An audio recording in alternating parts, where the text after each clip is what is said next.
over there, Mike, why don't you raise your hand? He'll be doing some additional drainage analysis for us as we go along, such as future runoff and stuff with the C value, or what we call the value changing on obviously when there's vegetation, water comes off at one rate. When it's now a dirt type of mixture, it'll come off at a different rate. So I did want to point out, just giving you a feel for what operations is doing. So today we had 15 people out in the field, broken up into 4 teams. So we had 4 activities ongoing. One was a water management group. Oh, and I'm remiss, I did not mention the state dam engineer is also here, and he's lead on my water management group. They were up there looking at the reservoirs, determining how we can avoid as much water as possible into the West Salt Creek drainage. We had a group from the Forest Service placing a new weather station up top to give us feel for rainfall events.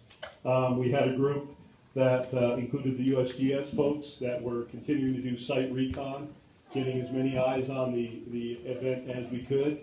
And then we had a group, including myself, that with the Army Air National Guard that you may have seen a Black Hawk flying around. We went up to the top. We evaluated a position for a camera today, which we'll place tomorrow. We also evaluated a place. One of the other things we're going to do is we have an unmanned aerial vehicle that we'll have up there flying to give us more survey data. The more data we can gather. This data, I'm sorry, I'm going to flip it back. This came off a satellite flight from this morning. So, and I do not know if it's the ones that were redirected. There were some satellites that were redirected purposely to look at this, or if it's a standard one. But we're bringing all the bear. And our grid system is a system that we use to know where we have folks, where we're evaluating, and where we're finding pieces that we want to be careful of. As mentioned by the USGS, we still consider this a little bit of an active slide. We're still seeing some debris movement. We're very conscious of where we may see some cracking and settlement up above. And we're very conscious that we want to look at that debris block. That's our main focus emphasis right now. Once we gather the data, we'll be doing some modeling on that to try to make predictions as to what would happen under various scenarios there. As mentioned, our concern started with day one when we got in the helicopter and got up there and started seeing water come in behind the debris block. First off, there's a big debris block up there. Jeff, I'll probably get it wrong. What's your estimate on height of that thing on the lower side? The block is Yeah. 500 to 600 feet. Yeah, 500-600, and on the other side, 200 plus? I was going to say 100, so let's say 150. 150. So anyway, we have and it basically bridges the entire draw, which is about 3/4 mile at the head, so maybe not quite 3/4 mile, but give you a feel for the size of the block we're talking about that came off the rim and dropped into the basin. Behind that, we immediately noticed with the snow melt runoff that we had a lot of water coming in. Bottom side of that, we had no water coming out. We got a 2,000-foot elevation change from 9,600 to 7,600, and we're loading it with a lot of water weight, 64 pounds per cubic foot, simply, and it's not coming out, and it's a lubrosity on this block. So that was what drove our concern to say we need to pull back initial search efforts. That being said, those that saw the block up there today, we took some extra time to go back through the bottom of the field. We had 8 sets of eyes on that, again, evaluating, as the sheriff said, we are not giving up on recovery operations. So every time we go up there for a technical operation and we're in a helicopter, we will be taking time also to continue to evaluate and look for evidence in the debris field. We will continue gathering data, as mentioned. Our task right now is real-time camera, UAV overflights that give us great centimeter plus data on what we've got there. We are working, and I'll be the first to say, as the sheriff said, we're trying to outsmart a mountain. We are working hard on getting those GPS receivers on that face, but I'll be the first one to tell you that's a very hazardous job, and we are only going to do that when we feel it's safe to do that. That debris field is very loose fluff in places, many downed trees in other places. Saturated in some spots, not in other spots. Water behind, it's not something that if we do decide to get somebody out there to set these GPS receivers, we want to cover all safety precautions before we do that. So that being said, by tomorrow we are anticipating having real-time eyes on it, which will give us a good feel. We'll have a camera that will be broadcasting image, and we're hoping to have another UAV overflight, weather cooperating, which will give us real good data. We actually flew the bottom, I believe, on the day of Memorial Day, and we have great data on that. And all this data helps us with the folks that we're turning it over to in Golden for the modeling to give us a risk assessment of what do we have left, what's going on up here, and what can we expect. And I know that's the biggest question for all you guys. Not the biggest, but that is one question for all you guys. I should not be remiss in saying I knew Clancy well. He was an amazing person. He worked for Public Works, which I'm the director of, underneath Road and Bridge, and it's a great loss, and I want to echo what the sheriff said. Although I did not know the other two individuals, I know this community and the type of people here, and know that just from what is going on, that these were great individuals, and I want to echo that. Part of what I'm doing here and why I'm putting long hours in and everything is to work through that too. So, Did you mention the Ross thing? So would you enter the range? Yes. If I did, I think I mentioned weather gauge. We have a brand new one up top. Obviously, we're in some challenging conditions, but that's not stopping us. Obviously, snow melts on, so we can't get snowmobiles in there. And it's a little bit soupy up top for ATVs, but we had guys push forward and get a rain gauge as close as possible, which our hydrologists are going to use to help.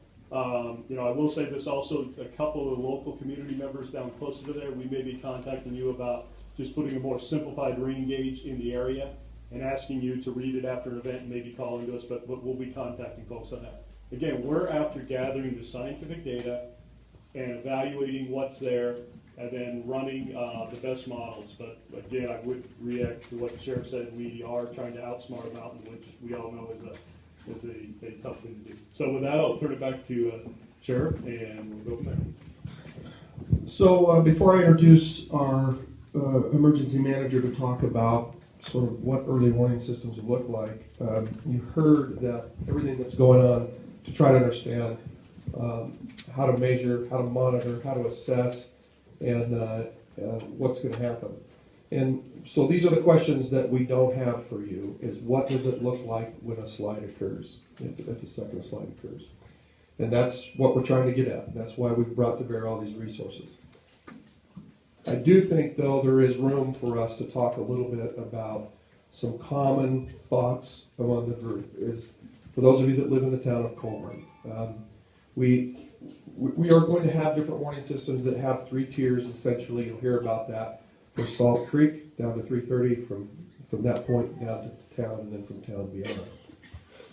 One of the things that it seems to be, and again, I have to be careful because we don't have these answers, but if there's an event of a slide, we believe probably the scenario that would occur here in town is an increase in water in Plateau Creek, not a debris field that would be down here.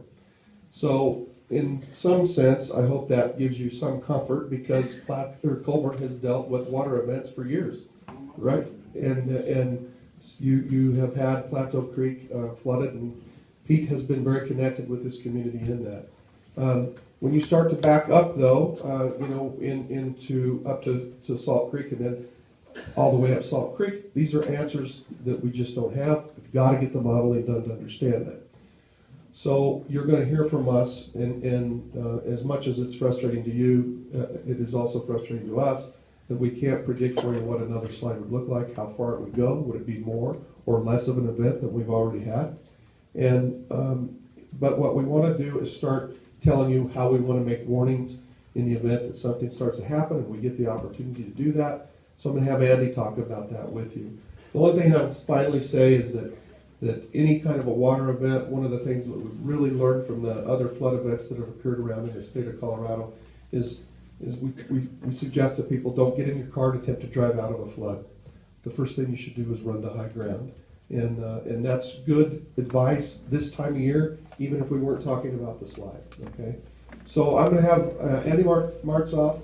I think I called him Martinez earlier. I'm sorry if I did that.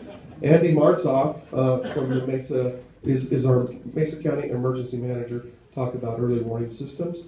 And again, I did mention to you that our real challenge will be, once we get monitoring in place, trying to determine what triggers us to trigger an early warning system. And these are answers we probably don't have yet, but nevertheless, we're going to talk about those systems and how they work. Thank you. First, I want to say that Mesa County is certified by the National Weather Service as a storm-ready community.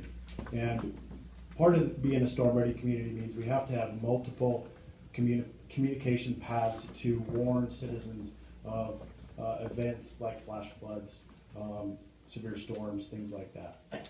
So what we've been doing the past couple days is working with both the National Weather Service and the 911 Communications Center to establish predefined warning areas. And as the Sheriff Hilke alluded to, the first priority area is the Salt Creek Road area immediately below the slide. So we've created a predefined warning area both within the 911 call center's system that pushes what we call reverse 911 messages. And we've also created that same warning area in the National Weather Service system. What we're also working on is creating secondary and tertiary warning areas that extend down to the town of Colburn, so that's to 330 down 65, and including the town of Colburn. And then a third area that would go all the way down Plateau Creek to the confluence with the Colorado River. So it's kind of a tiered warning system that we're working on. So when we work together with both of those agencies, what we get access to it as far as warning is, again, the reverse 911 system, and Kate Porras is going to talk to you a little bit about that. But when we work with the National Weather Service, we get access to NOAA weather radio. I was made aware today that NOAA weather radio reception is acceptable in this community. We just I distributed 5 NOAA weather radios to your town manager to put in community buildings or buildings where people are likely to congregate, and it's at their discretion where they place those. So when the Weather Service issues a warning, it will activate the klaxon in the radio, and anyone in that room or building should be able to hear it, and it will obviously switch to a voice and give guidance on what to do. And again, in an event like a flash flood, the call to action is going to be head to higher ground. It's not going to be load your car and try to drive out 330 and 65 to the I-70. That's probably the worst thing you can do. We also gain access to the emergency alert system. And that's the system that gives us the override on television and radio